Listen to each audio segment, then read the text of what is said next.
यही हलबाट तपाईहरु भोलि मन्त्रीका रूपमा आसीन रहनुहोला। म तपाईलाई स्पष्ट पार्न चाहन्छु, तपाईले शक्ति आर्जन गरेर भोलि बजेटमा आफ्नो क्षेत्रमा बजेट सोरेर लानुभयो, कर्णालीलाई रुवाउनु भयो, मधेसलाई रुवाउनु भयो, सुदूरपश्चिमलाई रुवाउनु भयो भने त्यो विकास होइन। सिङ्गो देश विकास हुँदा चितवन अविकसित हुँदैन, मलाई थाहा छ। त्यसकारणले हाम्रो ध्यान सिङ्गो देशको विकासमा जाने हो, क्षेत्रगत कुरामा होइन। यद्यपि कतिपय क्षेत्रहरू अत्यन्त संवेदनशील हुन्छन्, कतिपय चिजहरू महत्त्वपूर्ण हुन्छन्। जिल्लामा कतिवटा पुल बने, मैले कतिवटा पुल लिएर गएँ, मैले कति किलोमिटर बाटो आफ्नो क्षेत्रमा पिच गरेँ भन्ने कुराले तपाईँलाई कीर्तिमानी बनाउँदैन।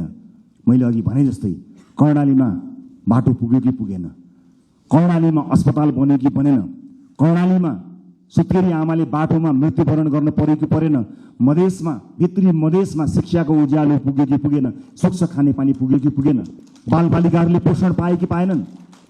विकासको सूचक यो हो। तपाईँ हामीले सोचेको विकास यही हुनुपर्नेछ। अर्को पटक मैले चुनावमा बाटो लगिनँ भने, मैले अर्को पटक चुनाव जित्दिनँ भनेर तपाईँ आजदेखि लाग्नुभयो भने मैले फेरि पनि राइट टु रिकलको व्यवस्थाको बारेमा सम्झना गराउनु पर्ने हुनेछ। साथीहो, एउटा चुनावबाट अर्को चुनावका लागि होइन, एउटा पुस्ताबाट अर्को पुस्ताका लागि लडेका हौँ हामी। अर्को चुनाव जितौँ नजितौँ त्यो सरकारको विषय भएन, तर अर्को पुस्ताले हार्नु हुँदैन साथीहो। धेरै पुस्ताले हारिसकेपछि हामी एउटा आशा अपेक्षाको दियो बाल्न सफल भएका छौँ। यसलाई निभ्न नदिनु होला। सभापतिका रूपमा म तपाईँहरूसँग सँगै सधैँ छु। म लोकतान्त्रिक पद्धतिलाई विश्वास गर्छु, वर्तमान व्यवस्था, वर्तमान संविधानप्रति प्रतिबद्ध छु।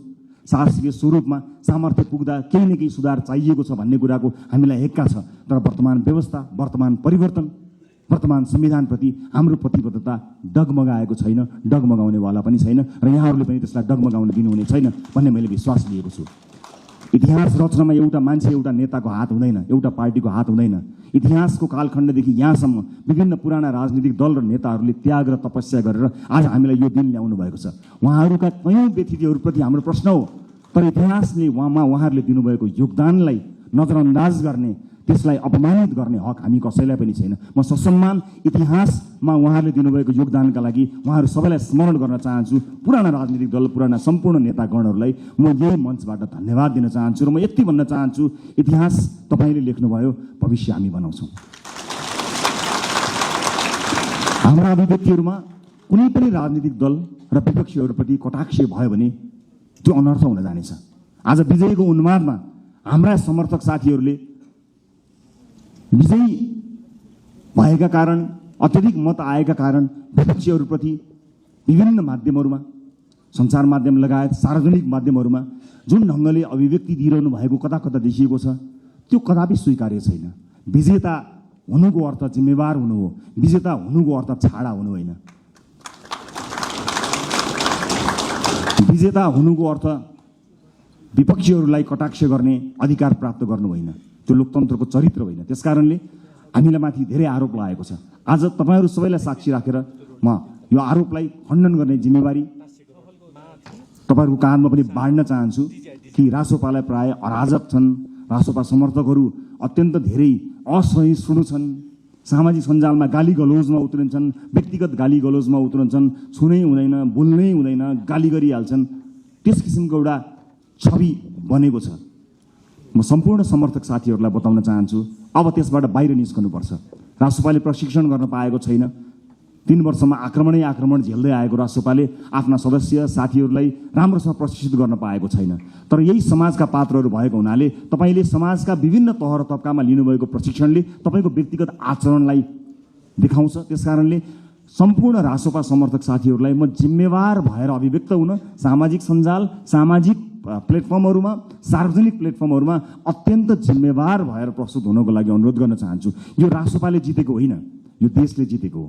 हामीले प्रमाणित गर्नुपर्नेछ। रासोपाको माध्यमबाट देशले जितोस् भनेर आम नागरिकले हामीलाई भोट दिएका हुन्। त्यसकारणले यो जित केवल रासोपा समर्थक, रासोपा भोटरको मात्र होइन, यो जित सम्पूर्ण देशको हुनुपर्नेछ। त्यसका लागि तपाईँ हामीले काम गर्नुपर्नेछ। अबको 5 वर्ष सहज हुनेवाला छैन। ब्युटी प्रडक्ट्समा लाखौं खर्च गरेर पनि सोचे जस्तो रिजल्ट पाइराख्नु भएको छैन? मल्टी न्युट्रिसनले तपाईँका लागि नेपालमै पहिलो पटक lab tested European skin care प्रडक्टहरू ल्याएको छ, which provides 100% guaranteed result. Order your skin product now. हिजोका सांसदहरूको जस्तै गतिविधि या हिजोका मन्त्रीहरूको जस्तै गतिविधि र तिनै निरन्तर त्यही चिजको निरन्तरता यो हो भन्ने जो कोहीलाई परेको छ भने कृपया त्यो होइन। अति संवेदनशील समयमा अत्यन्त धेरै मेहनत गर्नुपर्ने समयमा हामी उभिएको हुनाले फेरि पनि तपाईँहरूलाई मेहनतका साथ अगाडि बढ्नको लागि म हार्दिक अनुरोध गर्न चाहन्छु। अन्त्यमा निर्वाचन जित्नका लागि पार्टीका विभिन्न तह र तबकामा रहेर काम गर्नुहुने सम्पूर्ण साथीहरूलाई म धन्यवाद दिन चाहन्छु। समानुपातिक साथीहरूलाई कतिपय मानिसहरूले तिमीहरू त समानुपातिक हौ, प्रत्यक्ष होइनौ भनेर अलिकति फरक ढङ्गले हेर्न खोजेको देखिन्छ। म त्यसलाई विभेद भन्छु। म त्यस्ता विभेद पार्टीभित्र नहोस् भन्ने चाहना राख्न चाहन्छु। चाहे प्रत्यक्षमा रहेका हुन् चाहे समानुपातिकमा रहेका हुन्, सबैले आफ्नो भूमिका र जिम्मेवारी निर्वाह गरेका छन्। कतिले चुनाव जित्नका लागि भूमिका निर्वाह गरे भने अब संसदमा गएर ती साथीहरूले आफूलाई अझ बढी अब्बल प्रमाणित गर्नुहुनेछ। हरेक पेसा, व्यवसाय, क्षेत्र, लिङ्ग सबैको प्रतिनिधित्व गरेर विशाल राजसभा परिवारमा आउनुभएका तपाईँ साथीहरूलाई सुपर लास्ट एउटै कुरा के भन्छु भने हामी समय र परिस्थितिले एक ठाउँमा जोडिएका हौँ।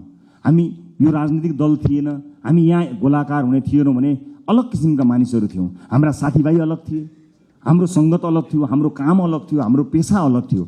तर परिस्थितिले हामीलाई यहाँ जोडेको हो।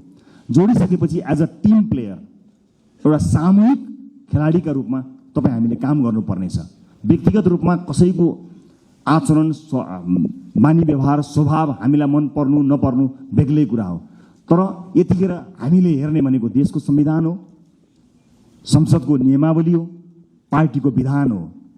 तपाईँलाई व्यक्तिगत जीवनमा जुन किताब पढ्न मन लाग्छ पढ्नुहोस्, तर हामीले पढ्ने यिनै किताबहरू हुन्। यिनै किताबभित्र हामी एकबद्ध भएर देशको संविधान मानेर, पार्टीको विधान मानेर, विभिन्न नियमावलीको अधीनमा रहेर एकै ठाउँमा एउटा टिम भएर काम गर्नुपर्नेछ। त्यसकारणले व्यक्तिगत इच्छा, आकांक्षा, व्यक्तिगत लाइक डिसलाइक, व्यक्ति मन पर्ने मन नपर्ने कुराहरू गौण रहन्छन्। मैले अघि पनि भने तपाईँको चाहना, तपाईँको सपनाको भारी यो देशले बोक्ने होइन, वर्षौँदेखि यो देशले देखेको सपनाको भारी तपाईँ हामीले मिलेर बोक्ने हो। कयौँ व्यक्तिगत जीवनमा मन नपरेका साथीहरू पनि कता कता घुम्दै फिर्दै यहीँ आएर ठोकिएका पनि हुन सक्दछौँ। यतिखेर हामीले आफ्नो विवेकको अत्यधिक प्रयोग गरेर मुलुक र जनताप्रति वफादार, इमान्दार र जिम्मेवार भएर काम गर्नुपर्नेछ। म यहाँहरूको सुखद राजनीतिक भविष्यको शुभकामना अभिव्यक्त गर्न चाहन्छु। फेरि पनि निर्वाचनलाई यति ठुलो परिणाममा ल्याउनका लागि काम गर्नुहुने पार्टीको अग्रपङ्क्तिमादेखि अन्तिम पङ्क्तिसँग काम गर्नुभएका सम्पूर्ण साथीहरूलाई धन्यवाद दिन चाहन्छु। मतदाता साथीहरूलाई धेरै धेरै धन्यवाद दिन चाहन्छु। यो देशका निजी क्षेत्रलाई म आश्वस्त पार्न चाहन्छु कि तपाईँहरू कहीँ कतै पनि विचलित नहुनुहोला। तपाईँहरूले निर्धक्कसँग काम गर्न सक्ने वातावरण हामी बनाउँछौँ। विदेशमा लगानी ल्याउनको निमित्त विदेशमा रहेका नेपाली डायस्पोराका साथीहरूलाई म यही मञ्चबाट आह्वान गर्न चाहन्छु, आउनुहोस्, मिलेर काम बनाऊ। देश निर्माणको यो महान अभियानमा तपाईँहरूको साथ हामीलाई चाहिएको छ। सँगै मिलेर हामी थिति बसाल्ने सङ्कल्प गर्न सक्छौँ। अन्तर्राष्ट्रिय समुदायलाई पनि म यति भन्न चाहन्छु कि नेपाल लगानी गर्नका लागि सुरक्षित देश छ। तपाईँ र तपाईँको लगानी यो देशमा सुरक्षित हुन्छ। निर्धक्क हुनुहोला, कुनै किसिमको बाधा अडचन हुने छैन। तपाईँलाई कुनै अमुक नेता वा पार्टीले संरक्षण गर्दैन, तपाईँलाई देशको नीतिले, हाम्रो नीतिले संरक्षण गर्नेछ। नीतिगत रूपमा तपाईँ हामी संरक्षित हुनेछौँ। देशको विश्वविद्यालयहरूले काँचुली फेर्नुपर्नेछ, उद्योग कल कारखाना चल्नुपर्ने हुनेछ, देशमा कामधन्दा निरन्तर चल्नुपर्नेछ, इम्प्लोइमेन्ट क्रिएट गर्नुपर्नेछ। यी व्यापक जिम्मेवारीहरू पुरा गर्नको निमित्त हामी सक्षम भएर काम गर्नेछौँ। मुलुक नयाँ मान्छेहरूको हातमा गयो, कहीँ अप्ठ्यारोमा पर्छ कि लोकतन्त्रको खतरामा पर्छ कि कहीँ कतै अलिकति अधिनायकवाद आउँछ कि जस्ता जुन शङ्का, भ्रम या आशंकाहरू कहीँ कतै भएको छ, म सबै चासो राख्ने, सरोकार राख्ने सबैलाई बताउन चाहन्छु कि मुलुक राम्रो हातमा छ। We will handle it with care.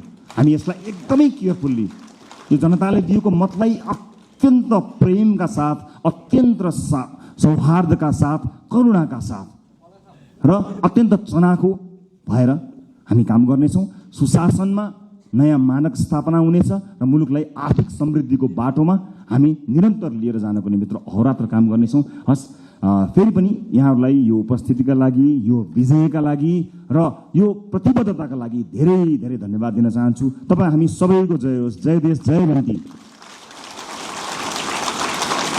Admission open zoom beauty academy, नेपालकै नम्बर 1।